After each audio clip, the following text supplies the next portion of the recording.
Babu, come here. I need help. That voice you just heard, it isn't your mother. It's a trap designed to kill you. This lock came from a door in a village near the Jharkhand border. It was locked from the inside, but the man who lived there simply vanished. By the end of this video, I'm going to unlock this and show you the only thing they found left behind in his room. In the next few minutes, we are going to decode Nishi Daak, literally the call of the night. We'll break down why this specific entity terrifies the villages of Bengal and Bihar more than any other ghost. Because this isn't just your casual ghost story, it is a psychological weapon. We are going to break down the science of why you hear voices at night and the specific rule of three protocol the villagers use to survive.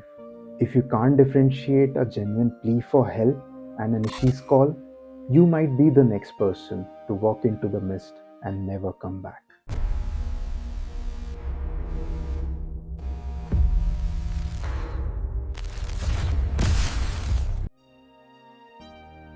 Now let's be honest. When someone says ghost or bhoot, what do you picture? Probably a woman in white sari with twisted feet, right? That's the standard visual scare. But the Nishi, it's different. In the coastal areas of West Bengal or the misty grounds of Jharkhand, the fear isn't about what you see, it's about what you hear. This entity takes a throne for the most dreaded and psychologically intense experience in that region. The name explains what exactly it is. Nishi and Dak. Now we usually use the word Raat for night, but Nishi, it refers to the deep night. The raw darkness when supernatural forces are at their peak. In places like Bihar, they sometimes call it Nishi, implying that the entity itself is the darkness, and Dak translates to call. So, call of the night. And here's the scary part, most entities want to possess or strangle you, but the Nishi, it's different. It wants to lure you. It doesn't have a concrete visual identity like the headless ghost or Petni. It creates terror precisely because it doesn't have a form. It uses an auditory lure. It utilizes the sound of someone you know, someone you love, and it doesn't just copy their voice. That would be way too easy to spot. It copies intimacy. It uses nicknames. Vetu, Babu.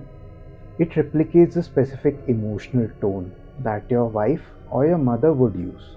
It literally hacks your memories to bypass your logic. By the time you realize what's happening, you are already in the trap. Now let's look at the ones who answered Nishi's call. Take the story of Sunil, a young farmer working late in his field. Suddenly, he hears his wife screaming, Sunil, please come help me. The voice is in panic mode.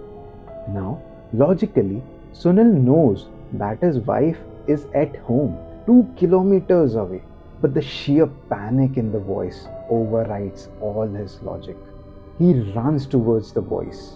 It always sounds just few meters away, but he's running deep into the fields. Sunil was never seen again. Next morning, his wife was found sleeping at their home safely. She never left the house. Now, I want you to pause and be honest with me in the comment section. Be real. If you heard your child or your partner screaming for help in the dark, and your instinct is screaming at you to run, could you actually sit and do nothing? Vote A if you'd run. Vote B if you'd stay. Because if you chose A, well, let's keep going. Then there's Bijoy. Walking home, he hears his grandmother calling him, Biju, come to me. The catch? His grandmother has been dead for years.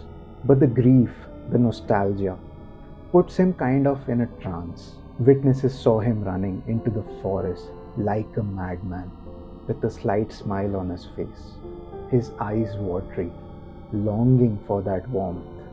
He was chasing a ghost that weaponized his own love against him. So, how do you survive a weapon that uses your own mind against you? You use math, specifically the rule of three. This is the survival protocol taught to children in rural Bengal. The folklore says Nishi Daak has a limitation. It cannot call a person's name more than twice. The first call, it is to capture your attention. If you don't see the person, never answer this. The second call, that is to confirm the identity and strengthen the lure. And this is exactly where most people break. The desperation in the voice peaks here. The third call, impossible.